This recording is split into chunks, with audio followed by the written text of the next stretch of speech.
What's up, everybody? So this is going to be probably the last greenhouse video of the season, and the reason it is because it's time to start planting all these peppers out in the ground. Right, we got our gardens all worked up over the weekend and ready to start planting.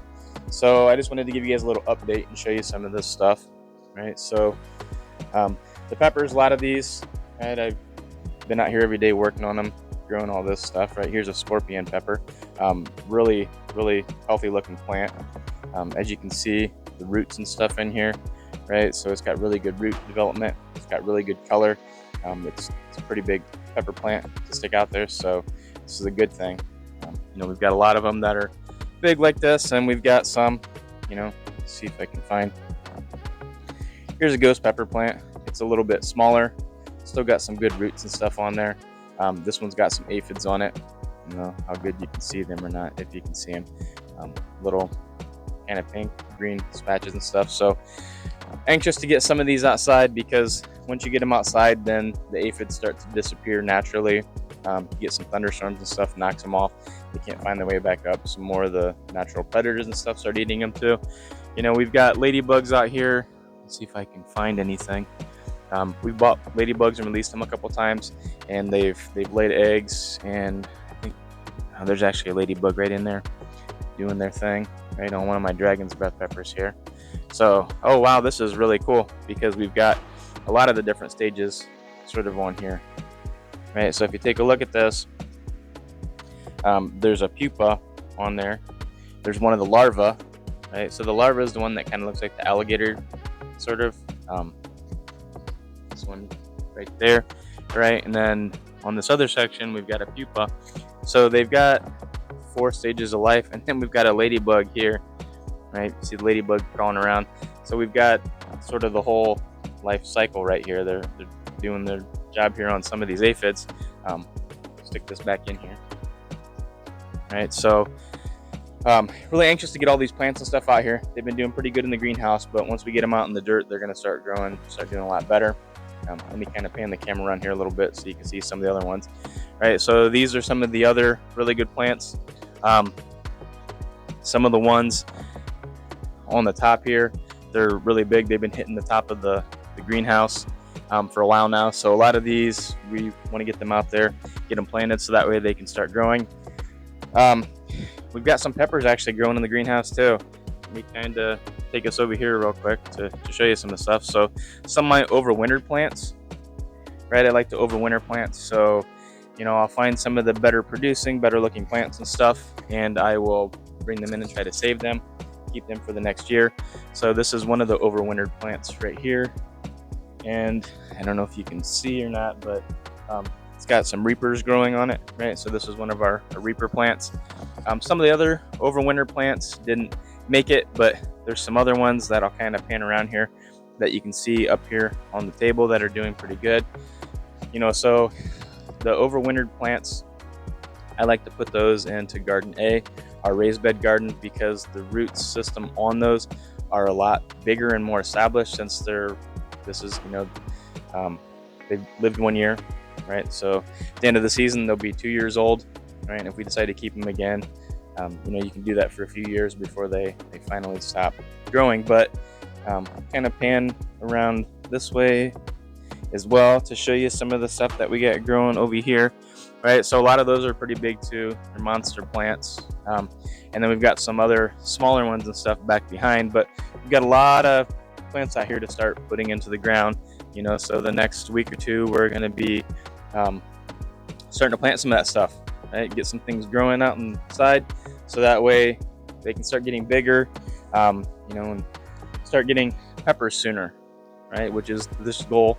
That's why we start our peppers, our seeds and stuff so soon, so that way we get these bigger plants that we're able to put out into the garden. This is sort of a bittersweet for me because I've spent the whole winter out here taking care of all these plants, planting them, watering them, trying to combat pests. I've got trying to look around, got my army of praying mantises out here. So those praying mantises, going to release them out into the wild, right, with all these plants. The praying mantises that are in here, I estimate maybe there's a dozen left out of a few hundred that hatched. The dozen that are out here they're all probably between 2 and 4 inches long.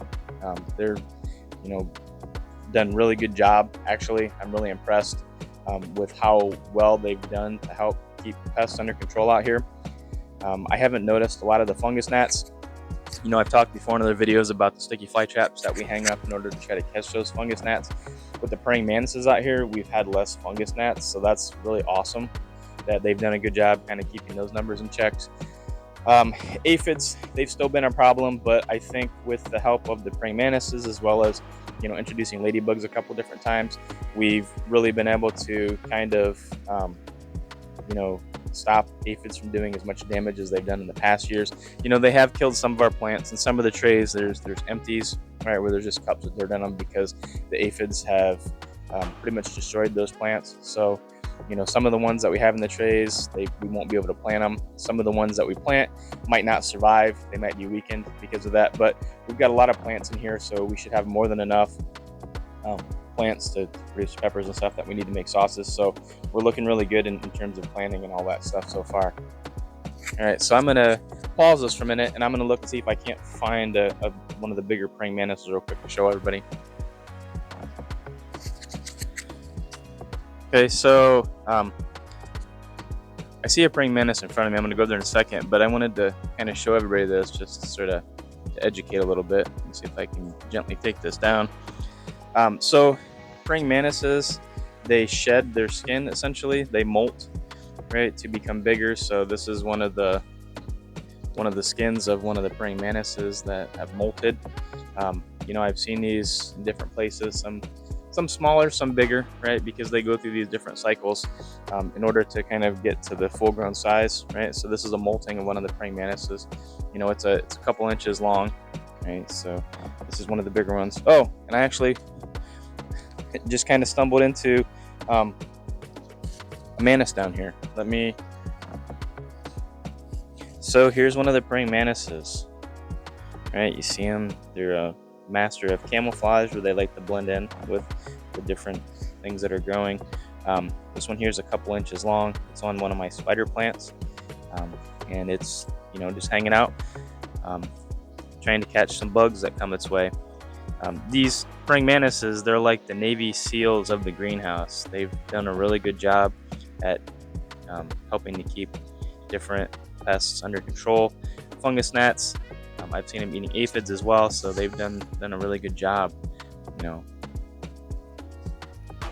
here's another one of our praying mantises kind of hanging out on the door here.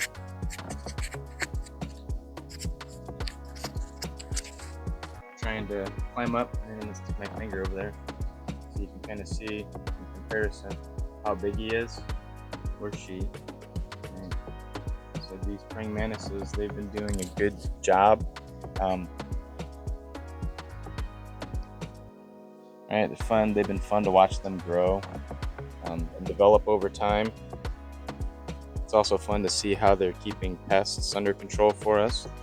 Right, there's a couple of them that are out here that are probably about twice the size of this one that I've seen, but they're really good at hiding.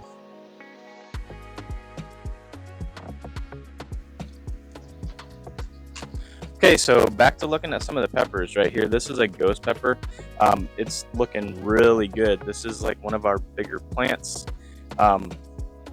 It's gonna start producing peppers here probably in the next couple months, I would say, because of how big it is. Right, they'll be one of our first ones to start growing some things. Let me see. I got a really good dragon's breath down here. Right, this is another one that's looking pretty good. A lot of our peppers are really big. Once we get them into the soil outside, we're going to start seeing some growth. Right, a lot of these ones back here are really big and bushy, got really good colors. Some of our seedlings, they're growing peppers already. Whoa, this one's got roots growing out of the bottom of it, right? So it's definitely ready to get out there. You see this, there's a cherry bomb pepper growing, right? So our cherry bomb sauce uses these cherry bombs, right? So we got some peppers out here already starting to grow on some of these plants. So we've got a lot of work to do in the next couple weeks to get all these things in the dirt, right? Thanks for watching and stay tuned.